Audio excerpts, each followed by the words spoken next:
सकते हैं ये प्रधानाध्यापक कार्यालय है, जो कि आज बिल्कुल अंदर कचरा भरा हुआ है इसके अंदर में।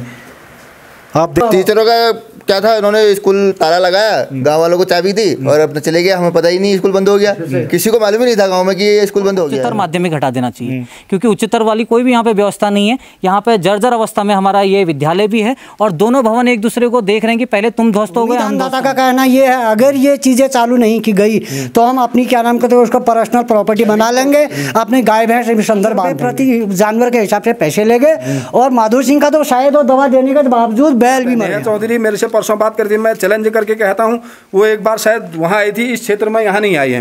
बिल्डिंग बनी है ना, इसका गाँव वालों को कोई लाभ नहीं मिला, आगे मिलेगा नहीं मिलेगा ये तो शासन प्रशासन पर। नमस्कार दोस्तों, इस वक्त मैं हूँ जिला नैनीताल के जिनोली गांव के तोक लोधिया में, जहां आज ग्रामीणों द्वारा हमें बताया गया कि यहां पर सरकार द्वारा सन 2007 में लाखों करोड़ रुपए की योजना से कुछ सरकारी बिल्डिंगें बनाई गई थी, जो आज किस तरह जिनका हाल खस्ता पड़ा हुआ है। आइए आज हम आपको इस वीडियो में दिखाते हैं किस प्रकार जो चमत्कार है वो शायद हमारे उत्तराखंड में ही आपको देखने को मिलेंगे कि ये आखिर क्यों बनाया गया था। आइए आज सभी ग्रामीणों से आपको रूबरू करवाते हैं। वीडियो में हमारे साथ अंत तक बने रहिए, तभी आपकी समझ में आएगी कि आज हमारा मुख्य टॉपिक है। बुदला कोटी जी, क्या मामला है सर? ये है तुम्हारा जिनोली ब्लॉक बेतालघाट जी, तो लोधिया पड़ता है। यहाँ पर 2007 में एक पशु अस्पताल बनाया गया। गांव वालों में काफ़ी खुशी थी। यहाँ पर भूमि दान भी थी। देखो तुम, पूरी खेती का एरिया है, यहाँ पर खेती होती थी पहले। तो लोगों ने अपनी खेती को छोड़ करके सुविधा के तहत यहाँ पर ज़मीन दी ताकि गांव में अच्छा होगा करके। तो ये जब हॉस्पिटल 2007 में बना तो उसके बाद ये आज तक एक दिन भी चालू नहीं हुआ। लाइट की फिटिंग आप देखेंगे, पूरे बिल्डिंग में लाइट की फिटिंग हो रखी थी, दरवाजे लगे थे, लेकिन गांव वालों ने यहाँ पर किसी ने भी पता नहीं इसके दरवाजे उखाड़ दिए हैं, लाइट के सारे लाइन उखाड़ दिए हैं। अब हम सरकार से यही हाथ जोड़ करके हम विनती कर रहे हैं, भैया इस बिल्डिंग को चालू कर दो। काफ़ी दुर्गम ये क्षेत्र है, आप भी आए हो, अभी आपने भी देखा है यहाँ आने में कितना समय लगा। तो पशु अस्पताल के लिए जो भी शिकायत हमारी जाती है, वहाँ पर नीचे शिमलखा में है। शिमलखा में नेहा चौधरी का परसों मेरे पास कॉल आया था कि हम बराबर क्षेत्र में आते जाते रहते हैं, जो भी असुविधाएं उनको होती हैं कॉलिंग के दौरान, जो भी असुविधाएं होती हैं हम उनसे बराबर कांटेक्ट करते हैं, फिर दवाइयों वगैरह भिजवाते हैं। मैं नहीं तो डॉक्टरों को भेजते हैं, लेकिन मैंने जब यहाँ पर गाँव वालों से सूचना ली तो यहाँ पर डॉक्टर वगैरह आते नहीं हैं। और एक दो बार जो भी आए हैं वो यहाँ से मोटी रकम वसूल करके ले गए हैं। किसी से पेट्रोल का पैसा लेके हैं गाड़ी का, किसी से आने जाने का खर्चा लेकर के गए हैं। दवाई अगर 100 रुपये की है तो उसके 500 रुपये लेकर गए हैं। ये इस बात की सच्चाई है। बाकी गांव वाले बहुत जने हैं, ये इस बात को बता देंगे। इसके बाद जो दूसरी वाली बिल्डिंग का ही वो है हमारा रावमावी विद्यालय राजकीय। तो आपका कहने का अर्थ यही है कि ये कागजों में कहीं ना कहीं ये ओपन है ये अस्पताल, बिल्कुल, और ये धरातल पे बिल्कुल यहाँ पे कोई कार्य नहीं है, कोई कार्य नहीं है यहाँ पर। तो एक बार जरा अंदर, एक बार बिल्डिंगों की जरा हालत भी दिखा दीजिए। कैमरामैन से बोलूँगा जरा बिल्डिंगों की हालत दिखाई। देखो यहाँ इनका कहना है कि यहाँ पर दरवाजे तो लगे थे, लेकिन शायद हो सकता है कोई उखाड़ के ले गया हो। जब किसी का कोई मालिक ही नहीं रहेगा तो वो लाजमी है कि उस चीज़ का खुद ही उसका लोग वही करेंगे। अगर उपयोग में नहीं आएगा तो लोग उसको दुरुपयोग में ही देखते हैं। तो देखिए पूरा अस्पताल है जो उस वक्त शायद लाखों रुपए की इसकी कीमत से बना होगा ये, और आज आप देख सकते हैं पूरे के पूरे खंडर होते हुए यह दिखाई दे रहा है यह पशु अस्पताल। अगर इसका जीर्णोद्धार उसी टाइम पे किया जाता, अगर ये कंटिन्यू अगर ये चला होता तो शायद आज ऐसी नौबत नहीं आती कि यहाँ गाँव वासियों को आज एकत्रित होकर इसका विरोध करना उनको शायद पड़ सकता था।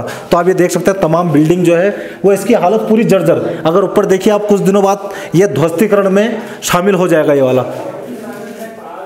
देखो अब ये जो बिल्डिंग बनी है ना, इसका गाँव वालों को कोई लाभ नहीं मिला, आगे मिलेगा नहीं मिलेगा ये तो शासन प्रशासन पर डिपेंड करता है। अब इनमें गाँव वालों को अंदेशा है कि कहीं ऐसा तो नहीं कि किसी ठेकेदार को फायदा पहुंचाने के लिए बिल्डिंग नहीं बना दी।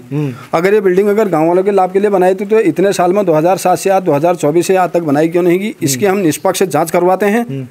क्या उस टाइम में ये किसी ठेकेदार को फायदे के लिए तो बिल्डिंग नहीं बनाई गई? अगर ये फायदे के लिए नहीं बनाई गई, स्पष्ट मेरा आरोप है, मेरे साथ में पूरे गांव वालों का आरोप है, अगर ये ठेकेदार को फायदे के लिए बिल्डिंग नहीं बनाई गई उस टाइम में तो इसका गांव वालों को आज तक लाभ क्यों नहीं मिला? हम शासन प्रशासन से इसकी निष्पक्ष जांच की मांग करते हैं। इसकी जांच हो, उसके बाद ये जो भूमि जो बिल्डिंगें जर्जर हो गई है इसका तुरंत इसका मरम्मत किया जाए। मरम्मत करके हमको यहाँ पर डॉक्टर की नियुक्ति किया जाए। जो भी आज की डेट में यहाँ पर जो डॉक्टर हैं वो कभी हमको बसगांव बुलाते हैं, कभी पटोड़ी बुलाते हैं गाँव वालों को। यहाँ आज तक कोई डॉक्टर नहीं आता है। नेहा चौधरी मेरे से परसों बात करती, मैं चैलेंज करके कहता हूँ, वो एक बार शायद वहाँ आई थी, इस क्षेत्र में यहाँ नहीं आई है।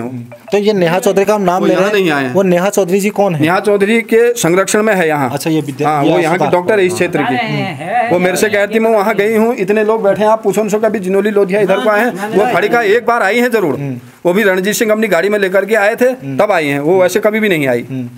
ये निष्पक्ष मेरा आरोप है। नेहा चौधरी भी इस बात को स्पष्ट करें कि वो यहाँ कितने बार आई हैं, और जहाँ तक मुझे है इतने गांव वाले हैं ये भी बताएंगे कि कितने बार यहाँ पर आई हैं। और जो भी यहाँ पर डॉक्टर आया, उन्होंने भेजा, कोई भी भेजा, वो यहाँ पर बहुत सारे पैसा ऐड करके लेके गए। कभी 400 लेके गए हैं, कभी 500 ले गए, खुद 500 रुपये इन्होंने दे रखा है आने जाने का। ऐसे ही कई लोग हैं जिन्होंने पैसा दे रखा है। आज की डेट में हमारे यहाँ भैंस हैं, भैंसों के लिए दूध के लिए साले को उनके बच्चे नहीं हो रहे, उनको कृत्रिम गर्भाधान के लिए अगर उनको बोलते हैं, सरकारी जो नियमानुसार जो भी पैसा है उससे 10 गुना अधिक पैसा लिया जाता है ना, उसकी वो भी सुविधा उपलब्ध नहीं है। लोग देते हैं, लेकिन उसके लिए भी डॉक्टर यहाँ कोई पहुँचता नहीं है। आखिर यार ऐसा इस क्षेत्र ने क्या ऐसा बुरा कर दिया कि जो इस क्षेत्र की इतनी अनदेखी हो रही है। मोटर मार्ग उस टाइम में नहीं था जिस टाइम में बिल्डिंग बनाई गई, उस टाइम में मोटर मार्ग यहाँ पर नहीं था जिस टाइम में बिल्डिंग बनाई गई। बिल्डिंग बनी है, हम सरकार प्रशासन से निवेदन करते हैं कि इसकी तुरंत जांच हो, जांच के बाद इसको तुरंत डॉक्टर की नियुक्ति करें और इस जर्जर भूमि को पहले सही करें, इस बिल्डिंग को सही करके इसमें तुरंत डॉक्टर बैठाएं और गाँव वालों का पूरा सहयोग रहेगा। उस टाइम में जो भी बनाएंगे हमारा गाँव वालों का पूरा सहयोग रहेगा, हम भी यहाँ पर उनकी मदद करेंगे, जो भी हेल्प होगी सारे गाँव वाले करेंगे, इस बिल्डिंग को चालू कराएंगे। धन्यवाद। तो जो ग्रामीणों का आरोप है वो यह है कि क्या ये उस वक्त इसलिए तो नहीं बनाई गई थी कहीं कि जो ठेकेदार है उसको फ़ायदा देने के लिए, या कोई अपना व्यक्ति हो जो खास उसने वो ठेका लिया हो कि मैं बना दूंगा, उसके बाद में इसको ना तो देखा गया ना इसकी हालत जो है आज वो बड़ी गंभीर हालत है। और ग्रामीणों का यह भी आरोप है कि जो वर्तमान में जो यहाँ पर पशु चिकित्सक जिनको यहाँ पर निर्धारित किया गया है, वो अगर कोई इलाज के लिए अगर उनको बुलाया जाता है तो दोगुनी से तेगुनी रकम जो है वो ग्रामीणों से वसूलते हैं, जबकि सरकारी नाम पर जो तय है रेट वो तय होते हैं, उसके अतिरिक्त अगर शुल्क लिया जाता, कहीं ना कहीं ये जांच का विषय है। और तमाम जो लोग हैं, आप सभी लोग देख सकते हैं किस प्रकार ग्रामीणों का ये आरोप लग रहा है सनसनीखेज वाला। तो हमारे साथ ग्रामीण है, तो ऐसी क्या नौबत है कि इस अस्पताल में एक भी दिन धरातल पर कार्य नहीं हुआ, जबकि आप कह रहे हैं कि इसमें कागजी कार्रवाई में ये लगातार यह अस्पताल जो है वो चालू है, तो क्या कारण रहा होगा ऐसा?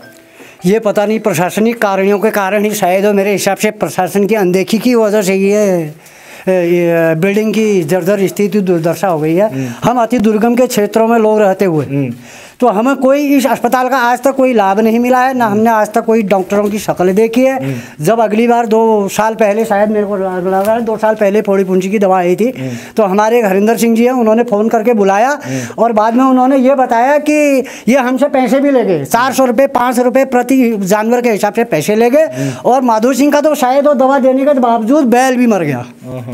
ये स्थिति यहाँ की है। हम तो सरकार से, प्रशासन से यही उम्मीद करते हैं कि दुर्गम क्षेत्र के लिए इस मैं लगता हूँ कि 5-6 किलोमीटर की एरिया का ये हॉस्पिटल है और इसको जल्दी से जल्दी और इन ग्रामवासियों के लिए तुरंत इसको तैयार किया जाए और इस पर काम किया जाए और हमें डॉक्टर दिया जाए और डॉक्टर का यहाँ ज़रूरी से ज़रूरी क्या नाम कहते हैं नियुक्तिकरण किया जाए। तो 2 जो ये भवन बने हैं, एक तो विद्यालय, हम विद्यालय को भी आपको दिखाते हैं। उससे पहले हम अगर पशु अस्पताल की बात करें तो ग्रामवासियों का कहना है कि यह किसी ने यह भूमि दान में दी थी ताकि यहाँ पर गांववासियों का भला हो सके, आसपास के जो सभी ग्रामीण हैं, क्षेत्रवासी हैं, उन सबका भला हो सके। लेकिन उसके बाद में आवाज़ तो करोड़ों रुपये, लाखों रुपये का जो भी है वो बजट का बना दिया गया, लेकिन किसी को सुविधा यहाँ पर बिल्कुल भी नहीं दी गई। तो ये 2007 में तो ये मतलब चला कि बिल्कुल नहीं चला? कहाँ चला, ऐसा ही चला ठहरा। इसमें ताली भी नहीं लगी, ये तो दरवाजे से टूट टाट के ले गए, पता नहीं क्या हुआ। तो उस टाइम पे आपने शायद यहाँ गांववासियों ने मजदूरी भी करी होगी? हाँ, हमने खुद मैंने ही की मजदूरी। तो क्या क्या था उस टाइम पर, रेट क्या था आपका मजदूरी का? मजदूरी का रेट था 80 रुपया रोज। अच्छा, उस टाइम? हाँ, घोड़ी का था 120। तो उस टाइम पे घोड़ों की लागत भी काफी लगी होगी क्योंकि नीचे से काफी ठहरा। तो कितने का था उस टाइम पे ये बिल्डिंग? ऐसे ही 6,40,000 की थी। तो ये उस टाइम पर 6,40,000 की थी। अगर आज हम इसको आकलन करें तो ये काफी ज्यादा करोड़ों का हिसाब बैठ जाता है इसमें, क्योंकि आज ठीक वही चीजें आज 4 गुनी ज्यादा हो चुकी हैं वो हिसाब से। तो जिस चीज का फायदा ही नहीं हुआ तो वो 7 लाख रुपए उस टाइम पे काफी कीमती थे, तो उसका कहीं ना कहीं उपयोग नहीं हुआ, दुरुपयोग हुआ एक सरकारी पैसे का। तो ये शायद उस टाइम पे कौन मंत्री थे, कौन क्या थे, हमें भी नहीं पता किसकी सरकार थी। तो जिसकी भी अभी वर्तमान में जो हालत है, जो ग्रामीणवासी परेशान है, इनका यही कहना है अगर ये वास्तव में धरातल पे इसकी स्थिति अगर ठीक कर दी जाती तो आसपास के जो ग्रामवासी आज परेशान हैं उन सभी को यहाँ अपने जानवरों के लिए इसका लाभ देने में उचित हो जाता है। तो आइए हम आपको दूसरी बिल्डिंग दिखाते हैं विद्यालय की, क्या विद्यालय की क्या हालत है। और इस वक्त हम हैं जो विद्यालय है जिसका नाम था राजकीय उच्च प्राथमिक विद्यालय जिनोली, जो भवन बनाया गया था, विद्यालय बनाया गया था। अब इनसे पूछते हैं कि इस विद्यालय में कभी बच्चे पढ़ने आते भी थे, क्योंकि हम इस वक्त तो जो देख रहे हैं इस विद्यालय की भी हालत जो है वो काफ़ी ज़्यादा खस्ता हाल पड़ी हुई हैं। अब अभी हम आपको अंदर तमाम चीज़ें दिखाने की भी कोशिश करते हैं, क्योंकि यहाँ ग्रामीण ने गेट खोला हुआ है और अंदर भी हम दिखाते हैं क्या कुछ है इस विद्यालय के अंदर में। तो आइए हमारे साथ में। विद्यालय के अंदर पहुंच चुके हैं। आप देख सकते हैं यहाँ कूड़े का ढेर लगा हुआ है, देख सकते हैं मिठाई के डब्बे से लेकर तमाम नमकीन की पुड़िया, गिलास, ऐसा भी लग रहा है कि आप अंदाज़ा लगा सकते हैं क्या क्या कुछ इसमें हो सकता है। और अंदर रूम देख सकते हैं, ये प्रधानाध्यापक कार्यालय है जो कि आज बिल्कुल अंदर कचरा भरा हुआ है। इसके अंदर में आप देख सकते हैं इसके अंदर पूरा का पूरा जो है कचरा भरा हुआ है और तमाम जो रूम है वो रूम बनाए गए थे, एक अच्छा विद्यालय के रूप में इसको तैयार किया गया था। और यहाँ पर हम देख सकते हैं शिलापट्ट भी यहाँ लगा हुआ है जिसमें राजकीय उच्च प्राथमिक विद्यालय जिनोली का नाम उद्घाटन भी किया था। जो उस वक्त जो यहाँ पर नेता लोग रहे होंगे, जो जनप्रतिनिधि होंगे, उन्होंने इसको 24/7/2014 को यह विद्यालय का उद्घाटन किया गया था। उसके बाद में हम ग्रामीणों से पूछते हैं कि कितने दिन यह विद्यालय खुला और कितने दिन यह विद्यालय चला।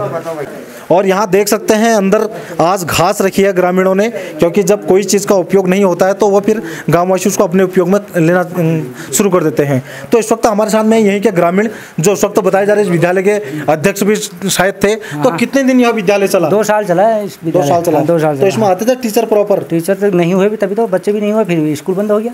नहीं तो 2 साल जब चला उस टाइम टीचर आते बीच में वो कभी आते कभी नहीं आते, उसके बाद बच्चे इधर उधर चले गए, स्कूल बंद हो गया। स्कूल बंद हो गया। हाँ, ये रहा। स्टाफ जो था वो स्टाफ यहाँ पर विद्यालय तो बना दिया गया, लेकिन यहाँ पर टीचर नहीं होने के कारण में बच्चों को यहाँ दूर दूर स्कूलों में जाना पड़ा। कितने दूर दूर है विद्यालय? यहाँ स्कूल जो है खलाड़ में है, हाई स्कूल खलाड़ में हो वो गया। यहाँ से 3.5 किलोमीटर पड़ता है। अच्छा। और इंटर कॉलेज यहाँ से शिमल का है जो यहाँ से 6 किलोमीटर है, और फड़िका से तुम्हारा 7 किलोमीटर है, और हमारे यहाँ से 5 किलोमीटर है, खलाड़ से भी 5 किलोमीटर है। तो आज जो भी बच्चे यहाँ से हाई स्कूल पास करने के बाद जाते हैं वो 6 किलोमीटर, 7 किलोमीटर, 5 किलोमीटर की दूरी तय करके शिमलखा जाते हैं। हम शासन प्रशासन से मांग करते हैं अगर ये प्राथमिक विद्यालय नहीं अगर बन पाया कोई बात नहीं, आप इसको रिक्वेस्ट करके है कि इसको आप इंटर कॉलेज बना दीजिए। 10वीं तक हमारे पास खलाड़ है, 2 क्लास आप यहाँ चला दिए, जिससे पूरे क्षेत्र की बच्चे यहाँ पर कम से कम 40 से 50 बच्चे हो जाएंगे स्टार्टिंग में ही जब ये चालू कर देंगे। क्योंकि हर जगह से आप देखो पांगकटरा से लेकर के यहाँ से खलाड़ से लेकर के जिनोली से लेकर के पटोड़ी से लेकर के फड़िका से लेकर के 6-7 गांव यहाँ पर बिलोंग करते हैं। तो 6-7 लोगों के सारे हाई स्कूल 11 और 12 क्लास यहाँ पर आराम से चल सकता है। खलाड़ में हमारे पास बिल्डिंग की बड़ी दिक्कत है, वहाँ पर बिल्डिंग नहीं है, बनी हुई बिल्डिंग है। यहाँ तक इसको चालू करा दें। मैं जो भी हमारे शिक्षा मंत्री हैं उन्हीं से भी अनुरोध करूँगा कि हमारी समस्या को सुना जाए, इस पर तुरंत काम किया जाए। और ये बिल्डिंग ज़्यादा जर्जर नहीं है, ये अभी तक ठीक ठाक हालत में है और इसमें कोई ज़्यादा खर्चा भी नहीं है। देखो जब हम कोई चीज़ खबर दिखाते हैं तो उसमें जो रिएक्शन होते हैं लोग के वो यही होते हैं कि जब से अगर ये स्कूल बंद था, 2 साल चला उसके बाद में बंद था, तो उसके बाद में ग्रामीणों ने आवाज़ क्यों नहीं उठाया? तो क्या कारण रहा होगा? आप लोगों ने उस टाइम में मांग करी कि यहाँ विद्यालय क्यों चालू नहीं हो रहा करके? जी हाँ, करी हमने मांग की। टीचरों का क्या था, उन्होंने स्कूल ताला लगाया, गांव वालों को चाबी दी और अपने चले गया। हमें पता ही नहीं स्कूल बंद हो गया, किसी को मालूम ही नहीं था गांव में कि ये स्कूल बंद हो गया है, किसी को पता नहीं था। तो अभी हम ये चाहते हैं कि 11वीं और 12वीं क्लास यहाँ पे चालू की जाए, और नहीं तो अगर नहीं होती हैं तो जिसने दान कर रखी है जमीन उनको दी जाए। उनको भाई अपने गाय भैंस बांधो, गौशाला बना लेगा तो जी बिल्कुल आप देख सकते हैं यहाँ विद्यालय में दान भूमि नाम भी लिखा इन लोगों ने। इसमें स्वर्गीय श्री भीम सिंह पुत्र स्वर्गीय श्री टीका सिंह जो लोधिया हैं, उन्होंने इस विद्यालय को जमीन जो है वो दान की थी ताकि यहाँ जो बच्चों का भविष्य है वो सुधर सके, बच्चे अपना भविष्य उज्जवल बना सके। लेकिन हालात क्या हैं, उस टाइम पे कौन विधायक थे, कौन यहाँ के जो जिलाध्यक्ष थे, जो भी थे यहाँ के जनप्रतिनिधि, उन लोगों को यह शुद्ध विचार करना चाहिए था। और तमाम ग्रामीण वासी बोल रहे हैं कि इन्होंने उस टाइम पर आवाज़ भी उठाई थी। बिल्कुल आवाज़ उठाई थी, बिल्कुल उठाई थी। ये टीचरों के अभाव के कारण, टीचर परमानेंट न होने के कारण विद्यार्थियों का जीवन अंधकार में जा रहा था। इसलिए टीचर अपना ताला लगा के अपना दूसरी जगह चले गए और बच्चों पंचायतों ने अपनी व्यवस्था देखनी थी, लेकिन भूमि दानदाता का कहना ये है अगर ये चीज़ें चालू नहीं की गई तो हम अपनी क्या नाम कहते हैं उसको पर्सनल प्रॉपर्टी बना लेंगे, अपने गाय भैंस अंदर बांध देंगे। हमारा प्रशासन से ये अनुरोध है कि किसी न किसी रूप में इस विद्यालय को जरूर अवश्य चलाएं। धन्यवाद। तो ये देख सकते हैं आप, तमाम ग्रामीण इनका एक आक्रोश है। ये वो आक्रोश वास्तव में सही भी है, क्योंकि जब यहाँ पर सरकारी बजट खर्च किया गया तो उसको जब ग्रामीण वासियों को उसको उपयोग में नहीं देना है तो कोई मतलब की नहीं बनती है कि कितनी बड़ी बिल्डिंगें बनाई गई हैं। तो और भी ग्रामीण वासी हैं, तो क्या कुछ कहना चाहेंगे इस विद्यालय के बारे में आप? हाई स्कूल और इंटर के क्लास लगा दिया जाए यहाँ, ना 11 और 12 के। तो अभी जो आपके बच्चे हैं वो बड़े दूर दूर जाते हैं, कितना कठिन संघर्ष करना पड़ता है उनको? कोई बिदालघाट पड़ता है, कोई शिमल का पड़ता है, कोई गरम पानी पड़ता है, लेकिन मजबूरी है, क्या करें, बच्चे तो पढ़ाने हैं ना। बारिश लगी है तो देख सकते हैं आप, कहीं ना कहीं एक पीड़ा लोगों के अंदर में वास्तविक स्थिति में बनी हुई है। आप देख सकते हैं किस तरह जर्जर हालत स्कूल के बने हुए हैं, क्योंकि यहाँ पे तमाम जो विद्यालय पहले से ही खुला हुआ है। तो यहाँ पर देख सकते हैं लहसुन यहाँ पड़ा हुआ है, इधर लकड़ियाँ लोगों ने अपनी रखी हुई हैं। तो एक सरकारी विद्यालय जिसका उद्घाटन किया गया है, जिसको इतनी महंगी जिसमें छतें लगाई गई हैं, जिसमें लाखों रुपए खर्च किए गए हैं, अभी भी ये विद्यालय की जो हालत है वो तकरीबन 60% ठीक है। 40% भले हम इसे डैमेज बोल सकते हैं, लेकिन 60% अभी भी जो विद्यालय है वो सही है। लेकिन कारण यही है कि ग्रामवासियों को इसका फ़ायदा नहीं दिया जा रहा है, जिस कारण में आज ग्रामवासी सभी का एक आक्रोश है। तो हम यहाँ आए थे, इन सभी लोगों ने यही कहा कि जो वास्तविक स्थिति हमें जो चाहिए धरातल पर वो दिखनी चाहिए जनता को। तो हमारी सरकार है उनको भी और सूद लेनी चाहिए, जो यहाँ के जनप्रतिनिधि हैं, स्थानीय हो चाहे जिला स्तर में विधानसभा में, उन सभी को भी सूद लेनी चाहिए कि वास्तविक ग्रामीण की स्थिति क्या है, उनके ऊपर पुनर्विचार करके इन बिल्डिंगों को थोड़ा सही करके यहाँ पर टीचरों की व्यवस्था करके इन्हें बहुत ज़्यादा लाभ दिया जा सकता है। आप देख सकते हैं यहाँ पे। तो यहाँ स्थानीय निवासी जो है संजू बोहरा भी हमारे साथ में है। तो ये आप देख रहे हैं तमाम चीज़ें, क्या कहना चाहेंगे आप, क्योंकि ये भी आपका गृह क्षेत्र ही पड़ता है? जी बिल्कुल, ये मेरा गृह क्षेत्र है और काफ़ी ज़्यादा दुख है कि आज हमारा उत्तराखंड आज भी प्लान की मार झेल रहा है। एक तरफ हमारी सरकार प्लान रोकने के लिए बहुत सारे प्रयास कर रही है, लेकिन अधिकतर आज हम अपने उत्तराखंड की आबादी देखी जाए तो 30% लोग हमारे पहाड़ में अभी भी निवास कर रहे हैं और उनकी जो आजीविका है वो खेती है और पशुपालक है। लेकिन आज उनकी इतनी दयनीय स्थिति देख के वाकई में काफ़ी ज़्यादा दुख हुआ। यहीं पे पशु अस्पताल की बात करते हैं, अगर ये पशु अस्पताल यहाँ से बंद होगा, ये विद्यालय यहाँ से वहाँ अध्यापकों ने भी प्लान कर दिया, बच्चों ने भी प्लान कर दिया। अब ऐसी स्थिति हमारे पहाड़ों में निश्चित तौर पर बनी रहेगी, तो आप ये मान के चलिए कि यहाँ से प्लान और बढ़ेगा और ये जो पहाड़ हैं ये धीरे धीरे खाली होते जाएंगे। तो इसका जिम्मेदार कौन? और वाकई में एक सोचने समझने वाली बात यह है कि जब ये विद्यालय खुला उसके 2 साल बाद यहाँ पे ऐसे टीचर ने भी प्लान कर दिया और विद्यालयों ने भी, और 1 माह की छुट्टी देकर आज टीचर भी गायब हैं और वो बच्चे भी गायब हैं। लेकिन एक अब हम तो कल्पना कर सकते हैं और भविष्य में आशाएं, उम्मीदें, आकांक्षाएं, तत्परता, तन्मयता ही करते हैं कि विद्या के इस विद्या मंदिर को पुनः खोलना चाहिए। और ग्रामीणों ने भी जैसे कहा है कि यहाँ पर इंटरमीडिएट की क्लासेज चल सकती हैं। यहाँ पर बड़े बड़े अक्षरों में लिखा है हमारा राजकीय उच्चतर माध्यमिक तो नहीं है, प्राथमिक विद्यालय। तो ये इंटरमीडिएट बन सकता है और इसमें से अभी तो फिलहाल मेरे हिसाब से उत्तराखंड सरकार को उच्चतर माध्यमिक हटा देना चाहिए, क्योंकि उच्चतर वाली कोई भी यहाँ पे व्यवस्था नहीं है। यहाँ पे जर्जर अवस्था में हमारा ये विद्यालय भी है और दोनों भवन एक दूसरे को देख रहे हैं कि पहले तुम ध्वस्त हो गए, हम ध्वस्त होंगे। तो इनकी आपसी लड़ाई कब खत्म होगी ये पता नहीं, लेकिन विभाग को हमारे इसमें थोड़ा सा आगे आना चाहिए और इन ग्रामीणों के साथ खड़े होकर कंधे से कंधा मिलाकर, आज इतने सारे लोग यहाँ पे मौजूद हैं तो निश्चित तौर पर यह समस्या बहुत बड़ी है। और अगर ये व्यवस्था जल्द से जल्द अगर यहाँ पे नहीं हटी और हमारी यहाँ पे व्यवस्था नहीं बनी इस चीज़ से सुचारू रूप से, अगर यहाँ पे कल की डेट में कोई चिकित्सक नहीं आता है तो ये हम उग्र आंदोलन करने के लिए यहाँ पे मजबूर होंगे और ये हमारी पीड़ा है। और हम हाथ जोड़ के रिक्वेस्ट कर रहे हैं कि आप इसके लिए कुछ ना कुछ कीजिए, सार्थक प्रयास कीजिए। अगर कुछ व्यवस्था यहाँ पर नहीं होती है तो हम आगे आपके सहयोग करने के लिए अभी भी तैयार हैं। जिन्होंने दान दी वो ये भवन भी बनाने की ताकत रखते हैं, लेकिन आप प्रयास अपनी ओर से तो कीजिए यहाँ पे आने का। तो मेरा आखिरी निवेदन है शासन प्रशासन से कि इन व्यवस्थाओं को सुचारू रूप से आगे बढ़ाएं। बहुत बहुत धन्यवाद।